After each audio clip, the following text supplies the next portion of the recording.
I'd like to introduce our first Boston Rock speaker, and we have Nancy Latham, and she's going to be doing a talk on performance-based measures.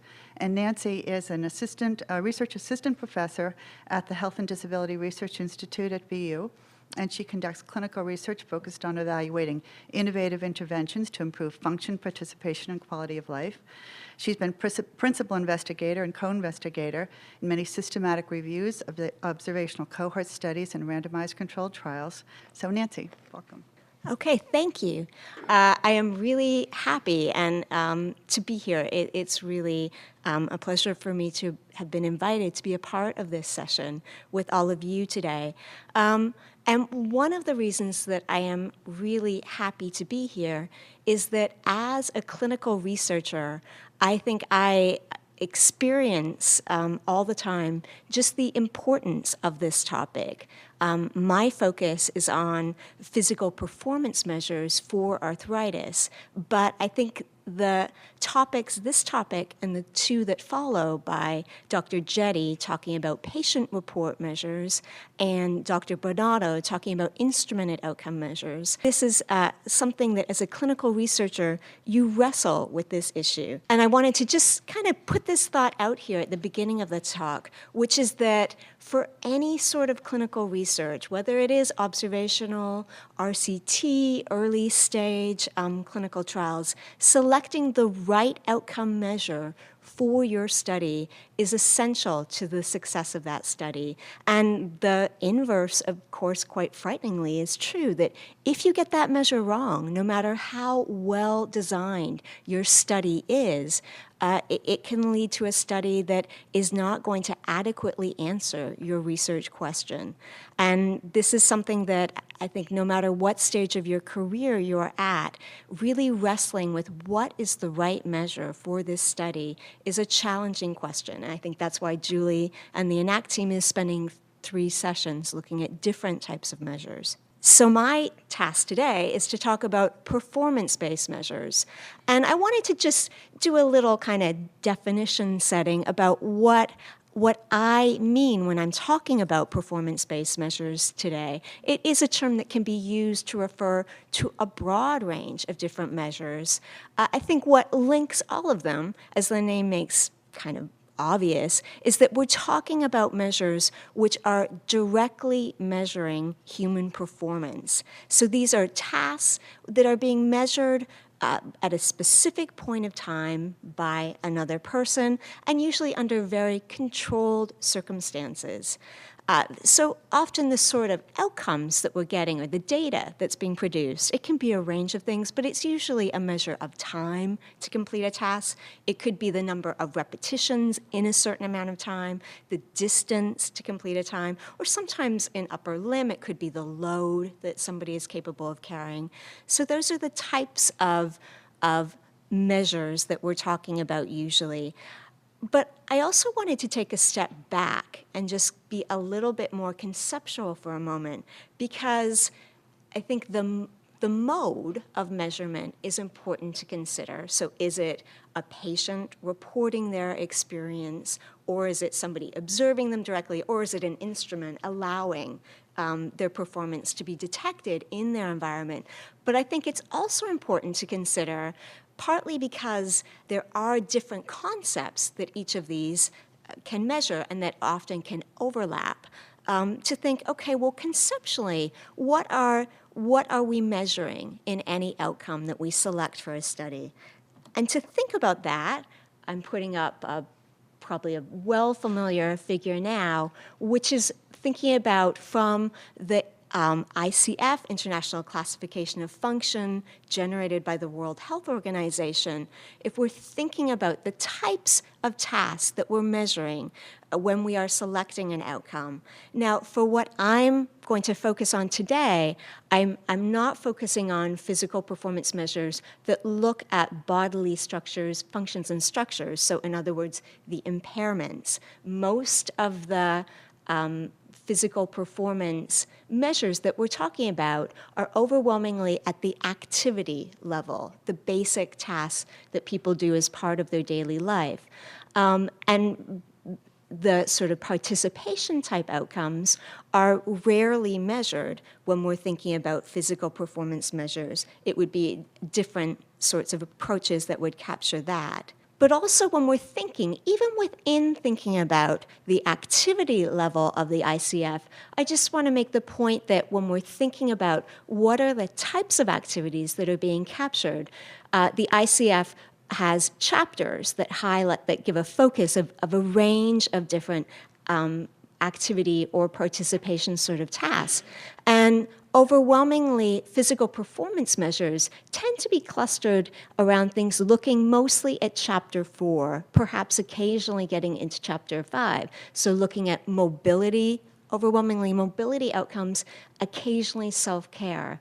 So if we're thinking about physical performance measures, we're just needing to recognize that they are not covering, in most cases, the full spectrum of the type of tasks, activity, and participation tasks that are out there. Also, when we're thinking about the ICF model, and even thinking about, for example, just focusing on one type of task, mobility sort of tasks, the ICF provides us with a description of two different ways that you can approach these. And the first is they call these activity and participation qualifiers. So the first qualifier is what is the person's performance of, say, a mobility task, if we're focused on that section and chapter of it. So by the ICFs, what they mean by performance is what a person actually does in his or her normal environment. And so when considering performance, we can be thinking about how easily somebody is getting around in their own community. And if they are using a wheelchair to do that, if they're using crutches to do that, that is simply a part of their performance. Whereas if we're thinking about mobility and the qualifier is the capacity that people have, the capacity is a person's inherent ability to execute that task. So if we're again thinking about a person walking around, it would be to execute a task or an action in a very standard environment at a specific time and what their maximum sort of capability of that is. Most of the physical performance type tasks that I'm going to be talking about are talking about that capacity. It's thinking about in a very standard, set time what somebody is capable of doing. Whereas the sort of performance, what someone is naturally doing in their own environment, it is rarely captured by these sorts of physical performance type activities. And this is important to think about because when we're considering, well, do you want a self-report measure or do you want a performance-based measure?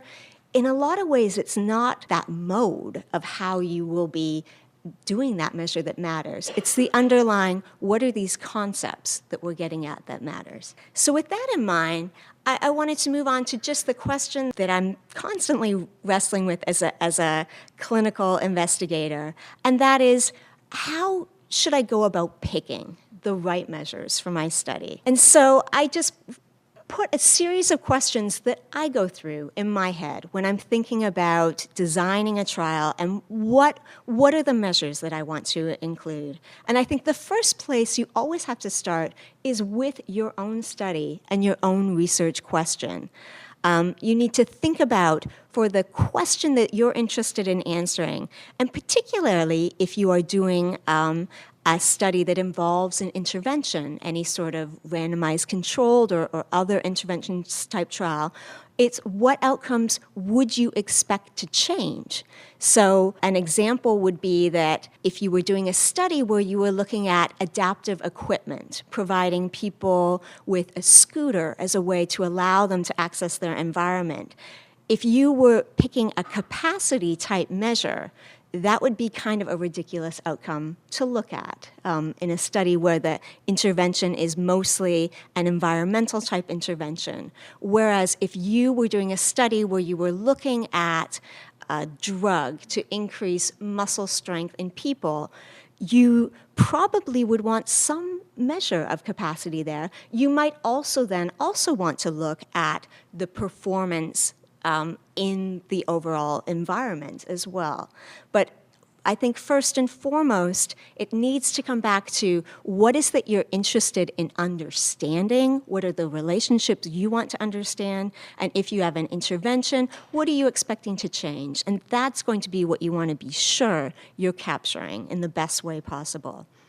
I've talked about the conceptual idea of what domains of function do you want to measure. And so it's thinking about both moving on from just what do you expect to change or what is important to you. It's thinking about what do you want to be sure, and this can also be important from what do you want to be your primary outcome. You will want to capture what do you think really might be changing in this population, but you also want to be thinking about if you're measuring secondary things that might also be important to describe or to observe. So often in many studies, you will want to have your single prime outcome, but you'll also want to capture perhaps beyond that change in capacity, if that's what your intervention is really targeting. But it is going to also be important to understand from different concepts and different changes in function that might extend more into self-care or even participation in community life. The other reality that I think we've all lived probably and faced is the practical constraints from your research protocol. And while we might want to measure many different concepts in the ideal way, it's just a reality that you're going to have to decide what does your time allow, what is your staff available, how much can your study participants take? We might be interested in an enormous range of covariates, but particularly if you're getting into an older, frailer, more functionally limited population, the amount of time that you can have people engaged in these protocols will be limited, and just what your budget allows. And physical performance measures, both because of the effort they require from participants and the fact that people need to be in the same place at the same time, can be costly in terms of the time to get people in the same location and the effort from participants. And then finally, what is, after all of that, an absolutely necessary step is to make sure that any measure that you picked has had adequate psychometric analysis in people with the specific arthritic condition that you are examining. So that is a necessary step, but the other concepts have to be explored first. So in moving on to thinking about what would be the sort of specific kinds of physical performance tasks that you might want to select, if you have considered your research question and considered that a physical performance test is appropriate, I think it's useful sometimes to look at if any groups have taken a systematic approach to examining what is the data for the most appropriate sort of measures, or the measures with the most careful study and analysis of the psychometric properties in people with arthritis. The strongest evidence, probably not a surprise to this group, it relates to people with hip and knee osteoarthritis. I think that there are beginning to be groups looking at taking a systematic approach to looking at outcomes in upper limb arthritis, but I just wanted to focus on the hip and knee arthritis OA, because I think that's where we have some nice evidence looking at the best sort of outcomes. So one group that recently conducted a systematic approach to examining this was the Osteoarthritis Research Society. And they recommended that the measures that they thought were the most valuable to examine were examining the concept of sit to stand, walking short distances, and stair negotiation. They also thought, depending on your research question or depending on other aspects of your study, that ambulatory transitions, such as captured by the timed up and go test, aerobic capacity, which they captured using a 6-minute walk test, would also be recommended useful physical performance measures for this population. Now, what I thought was particularly interesting about the approach they took, aside from the fact that they did this very careful, systematic look at the data focused on people with OA, was that they also took it the next step after identifying these preferred measures, and they didn't just look at sit to stand, but they compared. Of course, there are many different ways of doing it, whether you do 5 repetitions or a certain amount of time, or for the gait, speed, or walking test, the distance that you walk and how you time it. And they identified from their point of view the ones that seem to be the ideal approach to measuring these. And I think for researchers, they've now created a useful resource, which is they have a manual with extremely detailed instructions, including data collection forms, for each of the, out of those different categories of types of physical performance measures, what they see as the ideal, most highly validated protocol. They also have available online videos of each of those protocols, and the systematic review itself is also available online. So if you after considering your research question and the concepts you're interested in, you feel that you are interested in these types of basic mobility, physical performance type measures, I think it would be really worth examining their protocols and looking at them online. And the link is, with all of this information, is there, which should be in your slides. There are also, in addition to just the single sort of tasks that have been highlighted, there are a large number of different types of multi-activity physical performance measures that exist. And the Orsi group felt that none of these met the level of strong evidence where they could highly recommend any single one of these over another. There were a small number of those that they recommended as having a stronger amount of evidence than others. And I don't want to get into the details or comparison of these. I think if you go to their systematic reviews, there's a really nice overview of the strengths and weaknesses of all of the different multitask measures that they identified. I just want to highlight sort of the content. And as you can see, these are 2 different ones. The physical activities restrictions measure, which was created by Rajewski et al. In 1995. And then the Stratford Battery is a more recent one created by Stratford in 2006. So these are really a bit of a grab bag of the different single components. And so, for example, the physical activity restrictions measure includes the 6-minute walk test, a stair climb test, a lift and carry test, so it does mix in upper limb as well, and getting in and out of a car. Whereas the Stratford Battery, just to give a contrasting example, includes gait speed, timed up and go, stair climb, and the 6-minute walk test. So those, I think, are something that if you're including them in a study, it would be important to consider what are the underlying constructs that each of those are measuring, and do they really connect back to the concepts that you want to be capturing, what you feel is important in your research question, or would there be more merit in simply using the most reliable individual measures of each of those tasks? I just wanted to mention an additional multi-activity measure, mostly because it is being so widely used in the gerontology world right now, and that's the SPPB, the Short Physical Performance Battery, which was created by Guralnick. And it, again, consists of 3 tasks: repeated sit to stand, gait speed, and a simple balance measure.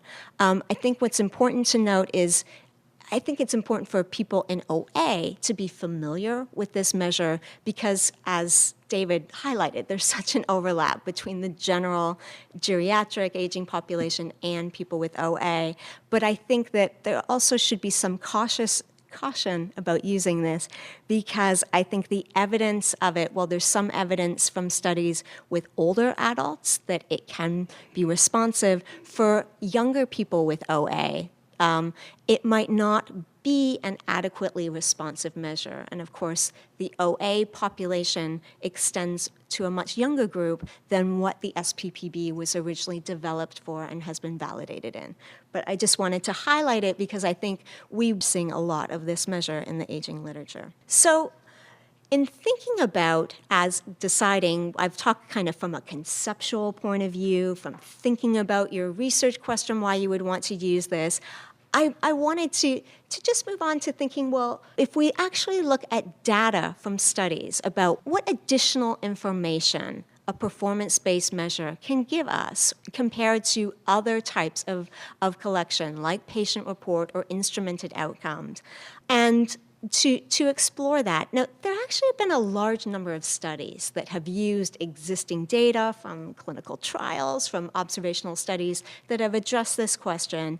And I wanted to focus on just one and discuss both. I think there were some really nice strengths to this study and also just the limits of what we can learn from the measures in these studies.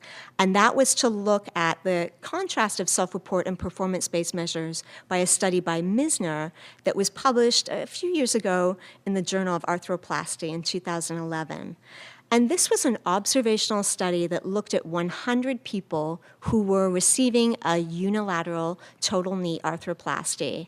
And they looked at the outcomes using a battery of self-report and performance-based measures at 2 weeks before the operation, at 1 month after the operation, and then a year out at 12 months after the operation. And this has been organized to look at the responsiveness, the effect size that occurred. This table is looking at the self-report measures listed first, and then the performance-based measures next.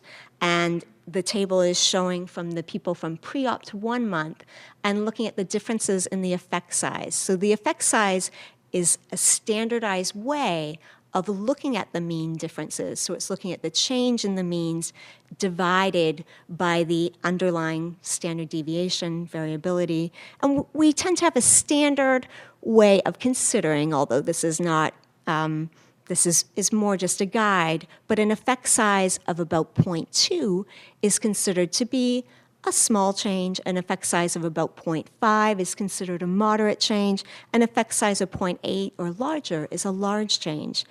And so I found this really interesting to contemplate in people from before the operation to 1 month after. We basically know anybody who has met anyone with a total knee arthroplasty, 1 month after the operation, they are going to be limited in their physical performance at that time. And in this study, that was indicated by the fact that people were tending to use gait devices. There were, in the impairments, they were looking in every way at 1 month after the operation. At that time point, they are in a phase where their capacity to perform has declined compared to how they were before the operation. And what's interesting is that this study found that the self-report measures found in the short form 36 using the physical component summary scale, which summarized many different aspects of self-report from the SF36 data, they found just a very small sort of decline. The Knee Outcome Survey, which is a self-report, mostly about quite basic mobility tasks, actually found an improvement. It didn't detect this decline in performance at all. And a global rating scale, which is a very broad, general, single question, asking about whether people felt limited in their abilities, actually had, again, it was a decline, but a tiny decline. So in summary, the self-report did not really pick up this change very well at the 1 month point, whereas the physical performance measures, the timed up and go test, the stair climb test, and the 6-minute walk test, all had what would be considered in the moderate to large decline range. So it was interesting to me, this difference. Now, I want to go back to my earlier slides and say, we do have to be careful here that we're talking about the mode of measuring this, so it is physical performance. There are also some differences in the actual concepts here, especially the short form 36, PCS, and the global rating scale are capturing tasks that go more into roles and physical performance beyond just the basic mobility tasks. So there are those differences. But I think this did speak to me and say, if I'm doing a study where I want to look at in the short term what is happening after a knee replacement, I think it would be pretty important that I'm including these physical performance tests. I think I would miss out on understanding what is happening without them. But what's even more interesting to me is if we then the study went on to look at pre-op to the 12-month data, and here what we found is that the patient-reported data was actually superior. Both detected, as you would hope, an improvement had occurred after knee replacement, and in fact, the physical performance tests detected a moderate to large effect, but the patient-reported outcomes were able to detect a much larger effect going further out. So what this says to me is that, and this is consistent with what so many other studies have found, that these different types of measures, both I think somewhat because of the mode of what they're measuring, but also because of the underlying concepts that they are measuring capacity of people being able to perform tasks, that they are giving us complementary information, but distinct. So both are useful. I want to apologize for having self-report in these slides. The current appropriate term really is patient report to capture that, but I can get stuck in the 90s a little bit, so that's why my slides say self-report. And I think that from the message that I think this and many other studies give is, if possible, for many research questions, it is probably going to be useful to have different ways to capture different levels of measurement and also have different ways of measuring activity and function. Now, why would you not want to use performance-based? If it's giving us extra and more information, it's those practical issues that I raised. It is costly. I'm working on a budget for a trial right now, and it kills you in your budget having to either bring patients in and pay for their transportation and their parking and the much longer amount of time they need to be there, or else, especially I often do studies with populations that are very frail and mobility limited, and we need to travel out to them and do it in their home. And that costs you even more because you're paying for your staff time to get out there, to do those assessments, allowing time to get lost and get to their home and things. So it's costly to do these. That's why I think we need to think carefully before we just automatically go and include them. Does it really fit with your research question? Is it really important to have these?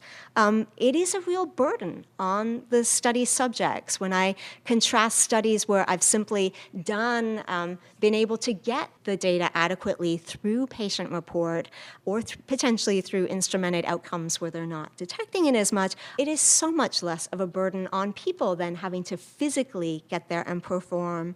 And all of this means that you're at risk of more missing data, just from a practical study point of view, because it's harder for people to either get to you, get to them. They'll even if you have them there, those are often, if you're dealing especially with people with more comorbidities and frailty, they're often the outcomes that they might say after an hour with you, you know what, I just can't do that balance test, or I can't do the 6-minute walk. And missing data is such a difficult thing from a research point of view. So all of those are, while I think these are valuable measures, a reason to just carefully consider whether or not to include them in your trial. I just wanted to quickly speak to maybe some future directions, along with all of the great work that's going on, helping us to understand the meaningfulness of these measures and further helping us to refine and select them.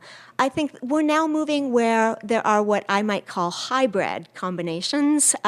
Particularly, I think this is happening with self-report and performance, and also happening with instrumented outcomes and performance-based measures. And just one little example of that I've seen is the timed up and go test, which is the classic measure of standing, walking, turning around, sitting down, a classic physical performance measure.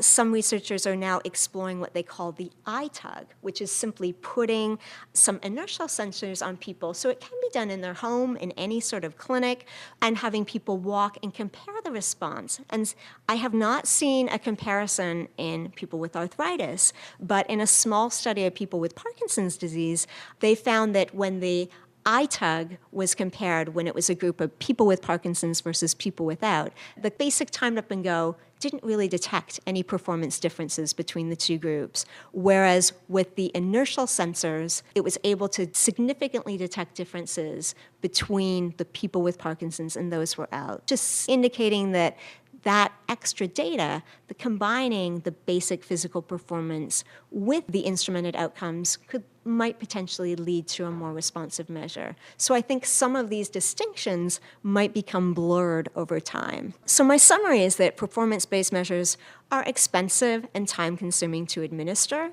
but they can provide a perspective that's not captured by other types of measures. And my final thoughts were just that when you're trying to go through that process of selecting measures, that the sort of things to come back to and ask yourself is, what is your research question? And is this outcome the best way to address that or to describe other content? What is the concept or domain that you're really interested in capturing overall in this study?